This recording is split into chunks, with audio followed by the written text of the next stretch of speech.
지쿠악스를 비유하자면 땡땡땡에 걸맞는 건담 시리즈다.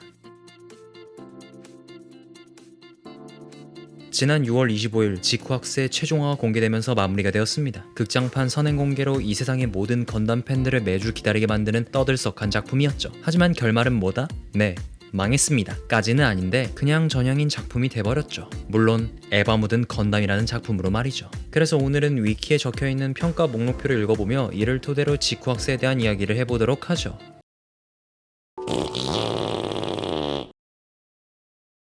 나무위키에 있는 지쿠악스 평가 문서에 기재되어 있는 것들 중에서 회차별 평가표를 보면 1화부터 나열되어 있는데요. 저보다 더 뛰어난 건담 팬분들이 세세하게 기재한 것들을 요약해보면 이 구조가 반복됩니다. 심지어 한 회의 에피소드뿐만 아니라 1화부터 12화까지 전체적인 플롯 과정이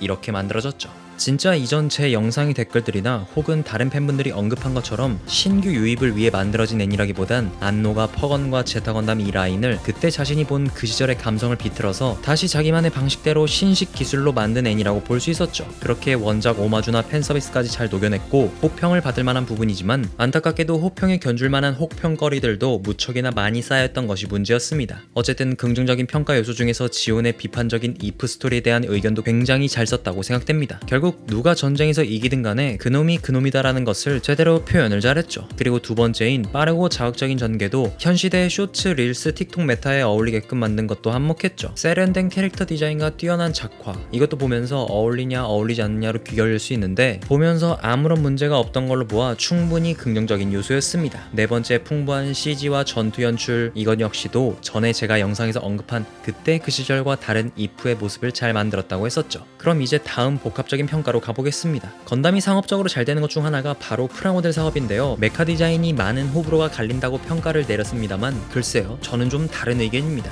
여기서부터는 진부한 의견이라 원치 않으면 자막의 시간대 부분으로 이동하시면 됩니다. 한번 이렇게 생각해보죠. 건덕후와 처음 이번에 입문하게 된 사람들을 나눠보자면 대략 한 7대3 정도라고 해볼까요? 이 7 가운데서 프라모델을 취미로 가지고 있는 사람들이 4라고 하면 나머지 3은 그냥 건담 애니나 역사나 스토리, 캐릭터, 기체 등 다른 항목들을 좋아하는 걸로 분류해봐요. 그럼 대략적으로 4대 3대 3의 비율로 나눠집니다. 이제 프라모델을 취미로 가지고 계신 4의 입장에서는 디자인과 프라모델의 사업성에 대해서 깊은 논평을 내릴 수 있고 나머지 6 가운데서도 기체 디자인에 대해 어느 정도 이야기를 하겠죠. 그런데 업계 입장에선 6에 있는 사람들이 어떻게 해서든 4 쪽으로 붙게 해야 사업적으로 좋을 텐데 이 사람들은 어떻게 해야 4 쪽으로 많이 가게 될까요? 이에 관한 정답은 여러 가지겠지만 간단하게 제 생각에는 방영이라고 생각됩니다. 한마디로 복합적인 평가라는 이질적인 메카 디자인 이라는 글보단 오히려 너무 짧은 화로 지쿠악스를 다 보여주려 했던 게 애매했다고 쓰는 게 맞다고 생각됩니다. 실제로 순수하게 프라모델을 취미로 하시는 분들은 산다 안 산다를 여러 요소로서 생각하시겠지만 신규 프라모델러들이 입문한 거라면 당장 방영되고 있는 것들을 사려고 하겠죠. 왜냐하면 그 당시 움직임이나 연출을 통해 감성을 느끼고 싶어 할 테죠. 아닌데요? 전 천사 건담을 사고 싶은데요?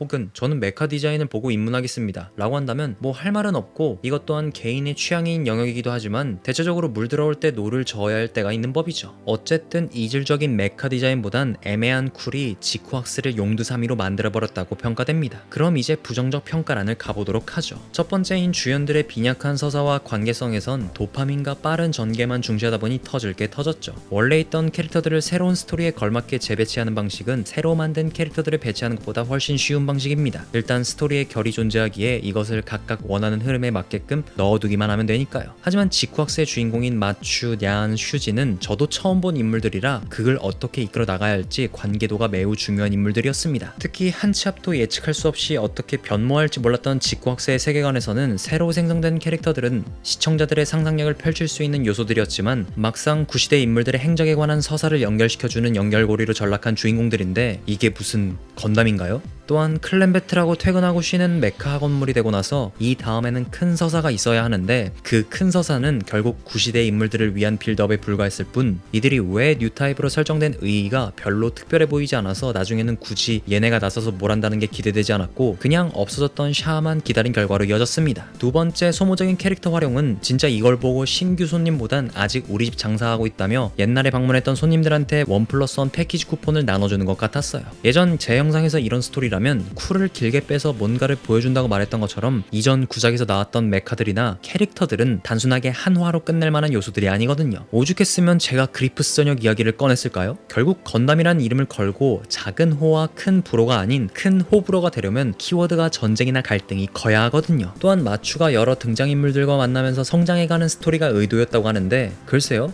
뭐가 성장한 걸까요? 하나의 쿨로 성장보단 지쿠왁스 상장 페이지가 어울릴지도. 안 그래도 짧은 이야기인데 두 명의 인물이 서로 다른 노선을 탈 때도 빨리 갈라놨으니까 이 둘을 나중에 대립시키는 구도를 만들 때는 분명히 친구는 아니었지만 제리드 카미유처럼 지긋지긋한 악연처럼 묘사할지도 모르겠다고 생각했던 제가 잘못된 판단이었습니다. 결국 마지막에 지구에 도착한 목적은 이루는데 성공. 이 애니를 이런 식으로 종영시키는데도 성공. 바스코움, 게이치 케파, 두 무라사메는 그냥 겉절이. 세 번째 인물들의 도덕적 결함입니다. 비도덕성에 대한 것에서 깊은 공감을 받았죠. 건담은 언제나 전쟁에서의 소년병에 관한 주제의식이 굉장히 중요한 부분으로 여기기 때문에 도덕적인 요소들을 은연중에 이야기합니다. 어른들이 만들어놓은 세계에서 소모되는 아이들의 모습은 건담이 간단한 로봇 애니가 아니라는 것을 입증하는 요소이기도 하죠. 그런데 지쿠학스에선 이런 것들이 빈약했죠. 뭐 우주세계의 정사에서 흔히 보이던 경향이기도 하다 라고 적혀있긴 하지만 잘 생각해보면 우리가 봐온 건담의 등장인물들 가운데서 도덕에 대해 논평을 하던 인물들이 꽤나 많습니다. 비록 이들이 세계를 뒤엎을 만한 권력을 가지고 있지는 않았지만 기본적으로 인간이 누릴 권리나 가치에 대해 어긋난 부분들을 명대사나 명장면으로 수없이 만들어냈었죠. 하지만 지쿠학스의 어른들은 아이들을 이용하려는 어른들만 있었고 선행으로 이끈 어른들은 없었습니다. 어쩌면 전쟁을 겪지 않은 세대와 공감을 시도하려고 해서 이렇게 설정을 세웠나 싶었죠. 큰 전투나 전쟁 없이 클랜 배틀만 소소하게 일어나는데도 불구하고 양심이란 게 있을까 싶을 정도로 은근슬쩍 아이들을 굴리는 걸 강요했죠. 결론적으로 추억을 다른 식으로 만들어서 보기 좋은 애니. 빠른 전개로 인해 같이 달린 시청자들을 12화 결승선 바로 앞에서 전부 자빠지게 만든 애니. 1쿨로 끝내기에 아쉬운 애니라고 결론을 내리고 싶네요. 그래서 지쿠학스의 한 줄 평을 이야기하자면 최고의 애니 중 하나로 평가받는 건담. 하지만 참 형편없는 마무리. 뭐 그럼 이 애니는 살아남은 아르테시아의 승리.